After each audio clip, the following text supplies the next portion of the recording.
नमस्कार दोस्तों, आज है गणेश चतुर्थी। जैसा कि आप सब जानते हैं, भगवान श्री गणेश की पूजा हर पूजा से पहले की जाती है। तो एक समय की बात है, एक भाई बहन रहते थे।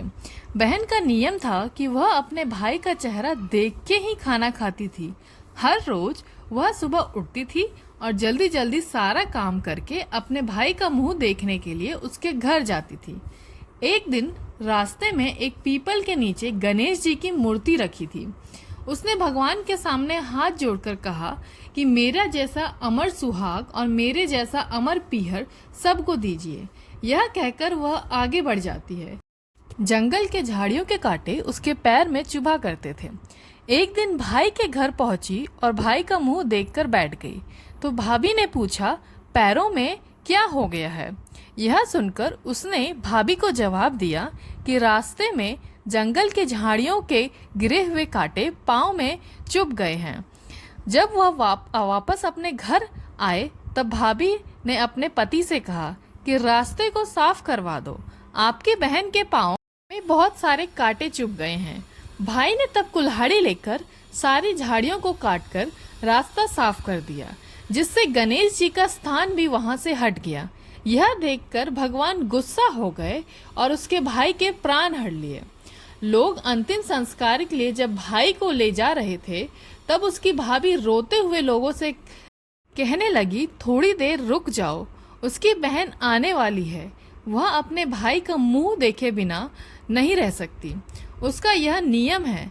तब लोगों ने कहा, आज तो देख लेगी पर कल कैसे देखेगी? रोज दिन की तरह बहन अपने भाई को मुंह देखने के लिए जंगल में निकली। तब जंगल में उसने देखा कि सारा रास्ता साफ किया हुआ है। जब वह आगे बढ़ी तो उसने देखा कि सिद्धि विनायक को भी वहां से हटा दिया गया है। तब उसने जाने से पहले गणेश जी की एक अच्छे स्थान को पर रखकर उन्हें स्थान दिया और हाथ जोड़कर बोली, भगवान मेरे जैसा अमर सुहाग और मेरे जैसा अमर पीहर सबको देना, और फिर बोलकर आगे निकल गई। भगवान तब सोचने लगे, अगर इसकी इच्छा नहीं मानी तो हमें कौन पूजेगा? तब सिद्धि विनायक ने उसे आवाज दी, बेटी इस खेजड़ी के 7 पत्तियों लेकर जाओ और उसे कच्चे दूध में घोलकर भाई के ऊपर छींटा मार देना, वह उठकर बैठ जाएगा। यह सुनकर जब बहन पीछे मुड़ी तो वहाँ कोई नहीं था। फिर वह यह सोचने लगी कि ठीक है, जैसा सुना है वैसा कर लेती हूँ। फिर वह 7 खेजड़ी के पत्तियों लेकर अपने भाई के घर पहुंची। उसने देखा कि वहाँ कई लोग बैठे हुए थे। भाभी बैठी रो रही थी, भाई की लाश रखी थी। तब उसने उस पत्तियों को बताए हुए नियम के तहत भाई के ऊपर इस्तेमाल किया। तब भाई उठकर बैठ गया। भाई बोला बहन से, बोलो मुझे बहुत गहरी नींद आ गई थी। तब बहन बोली, यह नींद किसी दुश्मन को भी ना आए, और उसने सारी बात अपने भाई को बता दी। तो मान्यता के अनुसार यह है गणेश जी की चमत्कारी कहानी।